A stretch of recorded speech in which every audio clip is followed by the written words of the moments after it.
تاسې ګورئ د افغان سپورټ چینل.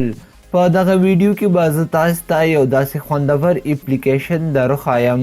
د هغې اپلیکیشن په واسطه باندې تاسې کولی شئ چې په خپل موبایل کې مو د هوا حالات معلوم کړئ. نو دا اپلیکیشن څنګه ډاونلوډ کړو او څنګه ترې استفاده کولی شو، نو زو د ویډیو شروع کېدو په طرف باندې.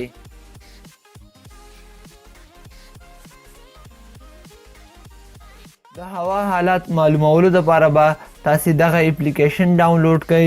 د دغه اپلیکیشن لینک چې دی ما په ډسکرپشن کې هم پرېښی دی، تاسې هلته نه هم ډاونلوډولی شئ او دا به زه تاسو ته د ویډیو په اخره کې هم وښیم چې دا تاسې څنګه د پلی سټور څخه ډاونلوډولی شئ. دا چې کله تاسې ډاونلوډ کړو دا به تاسې خلاص کړئ.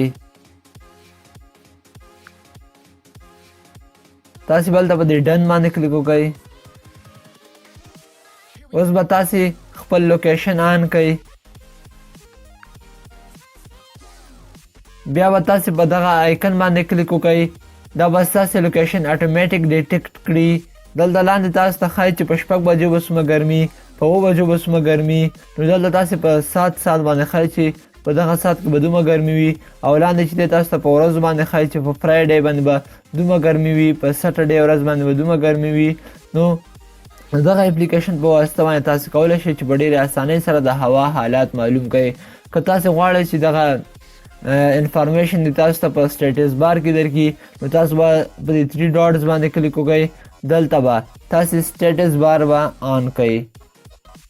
نو دا اوس تاسو ته دا معلومات په سټیټس بار کې درکوي.